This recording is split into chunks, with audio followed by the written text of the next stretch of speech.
Hello and welcome to another episode of eScoot Talks. I hope that you like my new setup, and please let me know in the comments down below, do you prefer me doing videos like this or the way I used to do them before.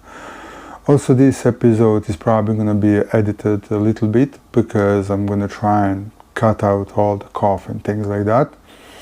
And I want to try and bring you a little bit better quality content, but like if that editing doesn't look brilliant, I honestly apologize. This is going to be my first time doing a video editing in my life, so we'll see. Hopefully it's going to look fine. In today's episode, we are talking about the most common problems on electric scooters, and I want to try and help you out to understand scooters and to make your scooter last longer. So first thing on our list are punctures. Punctures are mostly caused by too low tire pressure. And believe it or not, 9 out of 10 cases for a puncture is too low tire pressure.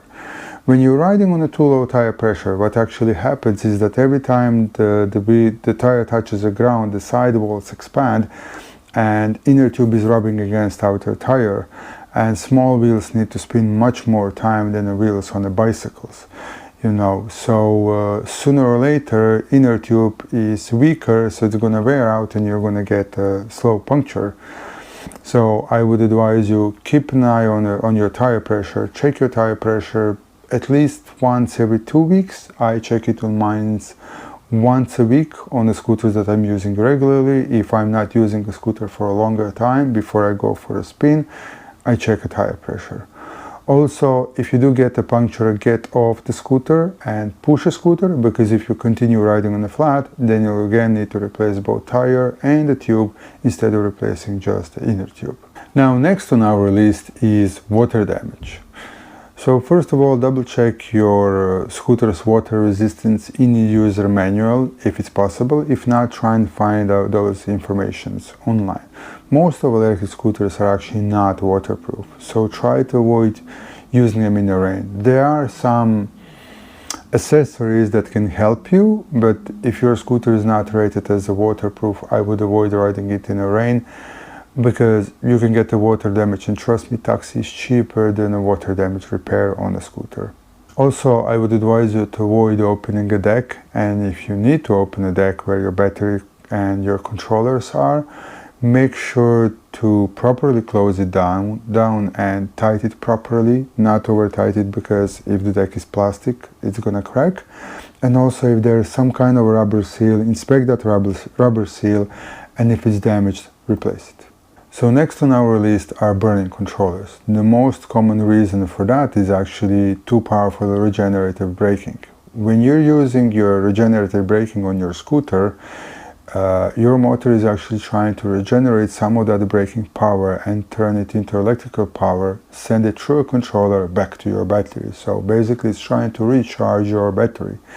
If you have settings on high and you're going down the steep hill and you do a bit of a harder braking, then in that case motor can send too much power to your controller and fry it. My advice for that would be, if possible, switch off regenerative braking, or if you can switch it off, put it to the lowest possible settings. On all my scooters, in most cases, regenerative braking is switched off or it's set up to minimum values, and I never fried a controller in my life.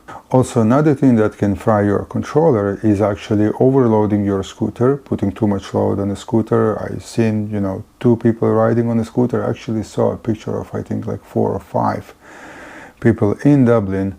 Well, a couple of adults and a couple of kids on an electric scooter, and I wouldn't recommend it. It's not safe, but also putting too much weight on your scooter can, again, your scooter is struggling, your motor is going to be struggling, motor is going to start overheating, controller is going to start overheating. Same thing can happen also if you're climbing up too steep hill that your scooter just can't handle. The way I do it is, if my scooter slows down to half of the maximum speed, I get off the scooter and I push the scooter. Again, I never fried the controller in my life.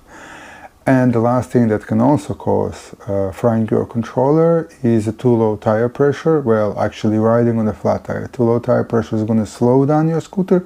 It's still going to put a bit more load on the controller, but riding on a flat, I did see cases of people frying controllers because of riding their scooters on a flat tire. Now, next on our list is actually breaking a mudguard. Most common reason for breaking mudguards is installing solid tires on your scooters, because all the vibrations from the wheel are being transferred to the frame and of course to a mudguard. But also what I noticed is that lots of people are actually keeping a rear foot really close to a mudguard and sometimes even leaning on a mudguard. Try to avoid that, because every time you hit a pothole, you're actually stressing up your mudguard a little bit and it's going to break sooner or later. Now, next on our list is battery life and burning. Lithium-ion batteries perform the best between 10 and 90% of the charge. And like, for example, on Navi S65, we can actually see that the charger is 53 volts instead of 54.6, because 53 volts is actually 90%. So that's a good feature that I hope, we're going to see more of the things like that on the scooters soon. If you want to achieve that, you can bring your scooter charger to someone who knows about chargers, and he can actually bring down the voltage output on your charger so that your charger charges scooter only to 90%. Also, there is a possibility on some scooters in settings to actually also set up a higher cutoff voltage on a controller, so that controller cuts off at, let's say, 10% of the battery. In that way you can achieve that effect that you never drain your battery lower than 10% and you never charge it higher than 90%. Also, avoid charging your scooter every day if you don't have to, and avoid charging it overnight. So like, if you're using 25 to 30% of your battery for your daily commute, let's say to work and back, then charge scooter every 3 or 4 days. It's better for battery to do full charge and discharge cycles. To avoid scooter catching fire, besides charging it overnight, also make sure that you're charging it with original charger. If your charger dies, just don't go online, just buy the cheapest charger. Try to get the original charger that's for that scooter. Another way you can prevent your scooter catching fire, for example, is before you even buy your scooter, check a little bit more about that scooter. Try and find out which battery cells are used for building a battery pack, or which BMS. About the BMS, most of sellers won't know answer to that question, but they might know answer into which cells are used for building a battery pack, and avoid China cells. Also, when you put a scooter to a charge, try and keep it close to an exit, close to some doors where, in case it catches a fire, you can quickly throw it out, or you can escape a room. Because if scooter catches a fire, you have around 30 seconds to react and up to 90 seconds to escape a room. The best way to put down lithium-ion batteries, when they put down the fire of lithium-ion batteries, is to submerge your scooter into water. Well, to submerge a battery into water, or to submerge it into a sand. I doubt that you're going to be charging your scooter close to a swimming pool or close to a bathtub full of water. So if you can take out a battery out of a scooter to charge, that's actually even brilliant, that's even better. But if you can, then, as I said, make sure that you're doing it close to an exit.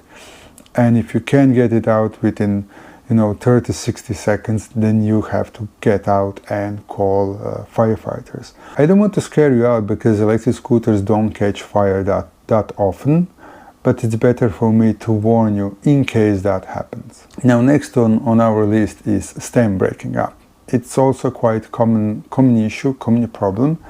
And most common reason for that is actually leaning on handlebars. Okay, you shouldn't be using your handlebars to keep a balance on your scooter, especially if you're riding on a more powerful scooter. When you're accelerating, lean forward. When you're braking, lean backward, just to kind of avoid putting too much stress on your handlebars. Now, next thing on our list is rust. To avoid rust building up, clean your scooter regularly, and especially after riding on wet weather, on a rain or things like that. As I said, it's brilliant to actually avoid rain, but if you can't avoid it when you get home, clean your scooter. One of the best things that I actually found out for cleaning scooters are actually wet wipes and trust me, your mechanic is gonna love you if you bring him a clean scooter. I also noticed lots of hair build up on wheel axles. Please clean that, because that hair can absorb moisture and keep it there and help your axles start rusting and corroding. Now, last thing on our list today is scooter frames breaking up. Your scooter is probably not designed for jumps and stunts, so please try and avoid performing them. In the last episode, I was talking about problems of non-e-scooters breaking up. Michael Shaw said one of the reasons was tightening everything too much after greasing bearings. Well, I still think it's manufacturer fault. Try to avoid performing repairs yourself and take it to a specialist unless you have access to repair manual with the torque values. But good luck with getting those, because manufacturers are actually not releasing them at all. So that would be all, folks, for this episode. I hope info provided here is useful to you, and if it is, please subscribe to our YouTube channel. Till next time, stay safe out there and respect other road users. Cheers.